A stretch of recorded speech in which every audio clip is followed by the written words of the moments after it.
कई वर्षों से सुनते आ रहा हूँ कि कोल इंडिया वर्ल्ड की नंबर 1 कोल कंपनी है। पिछले 2-3 साल से भी सुन रहा हूँ कि कोल इंडिया एक ऐसी कंपनी है जिसको सर्टिफिकेट मिला ग्रेट प्लेस टू वर्क। पिछले 2 साल से अब ये भी मैं सुन रहा हूँ कि टॉप 10 प्रॉफिटेबल कंपनी में कोल इंडिया का स्थान मिला है। अब उसको 2 दिन पहले एक और न्यूज आया, पूरा ग्लोबल, यदि पूरा ग्लोबली हम कंपेयर करें तो उसमें एचआर का लिस्ट जब बनाया गया, उसमें कोल इंडिया के director HR doctor Vinay Ranjan साहब पूरा ग्लोबल मतलब वर्ल्ड में टॉप 100 में पोजीशन पाए हैं। और अब ये से कुछ भी होता है तो मैं सोचता हूँ कि क्यों ऐसा हो रहा है।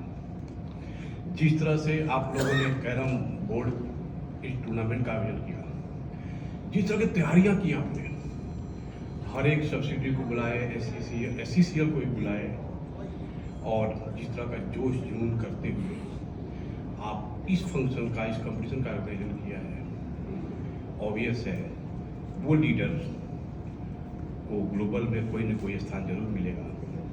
उसको विश्व भी रिकॉग्नाइज करेगा कि there is a leader, that leader is Coal India, that is director HR, जो आज के चीफ गेस्ट हैं डॉक्टर विनय रंजन साहब।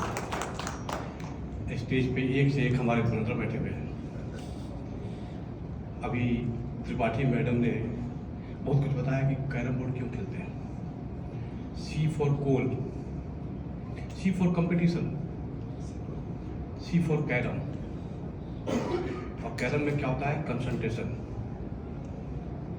इसमें होता है कंपैशन, कॉन्फिडेंस।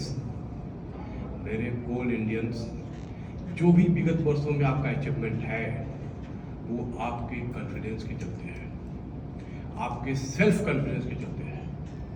मैं तो बोलना शुरू कर दिया हूँ। पहले हम बचपन से पढ़ते आए हैं, नास्तिक उसको बोलते हैं जिसको भगवान पे भरोसा नहीं होता। उसको मैं चेंज कर दिया, मैं बोलता हूँ नास्तिक उसको बोलते हैं जिसको खुद पर भरोसा ना हो। मेरे कोल इंडियंस, किसी के अंदर नास्तिकता न बची रहे। आपका कंपनी, आपका HR टीम, आपका डायरेक्टर्स, आपके टॉप मैनेजमेंट इस तरह का आपको फैसिलिटी और आपके अंदर गुण दे रहे हैं कि किसी तरह की नास्तिकता न बची रहे आपके अंदर, यानी आपके अंदर सेल्फ कॉन्फिडेंस की कमी हो रहा है। एक और मैंने कहीं पढ़ा था, डॉक्टर रतन टाटा एक बार बोले थे कि आपको तेज चलना हो तो आप अकेले चलो। मैं जितने कंपनी के लोग आए हुए हैं और हमारे शहर की जो टीम है, सबको एक साथ यूनाइट होने की बात करता हूँ। आपको यदि तेज चलना है तो अकेले चलो, लेकिन यदि आपको दूर तक जाना है, आपको विशाल लक्ष्य उसको पाना है, तो आपको साथ साथ चलना पड़ेगा।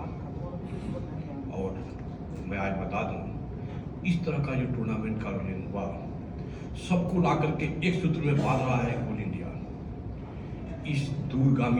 इसके दूरगामी रिजल्ट आने वाले हैं। देखिएगा, यदि हम टॉप पे जाएंगे तो आपकी ये टीम भावना, आपका जो यहाँ पर एक साथ एकजुटता की जो भावना आ रही है, एक दूसरे को आप जान रहे हैं, इसका बहुत बड़ा योगदान होने वाला है। और आज बोलना तो बहुत कुछ था, लेकिन जिस तरह से आप लोगों ने आयोजन किया, जिस तरह का जोश जुनून है, हर एक चीज़ में देखिएगा बारीकी से अपना किया। डरना नहीं है, खेलना है, कॉन्फिडेंस के साथ खेलना है, और जुझारू प्रवृत्ति जो आपको बनी रहे, इस तरह से खेलना है। मैं जब कैरम खेलता हूँ तो कंसंट्रेशन बहुत अच्छा बनाता हूँ, लेकिन लास्ट मोमेंट पर हाथ हिल जाता है। मैं दुनिया का सबसे खराब टूर्नामेंट मानता हूँ, तो ये गेम मानता हूँ, तो कैरम बोर्ड को मानता हूँ, क्योंकि वो लास्ट मोमेंट में जाके मैं हिल जाता हूँ। ये वहाँ से सीखना है, और आपसे मैं भी सीखूंगा कि आखिरी मोमेंट तक हमको लड़ते रहना है, हिम्मत नहीं हारना है। I wish success of this tournament. और खेलना है, टीम भावना के लिए तो खेलना है, और अभी हम लोग बंगाल में है ना, तो दीदी का या किसी का स्टेटमेंट था कि लड़बो खेलबो जीतबो रे, खेलबो लड़बो जीतबो रे, खेलबो लड़बो जीतबो रे। Thank you.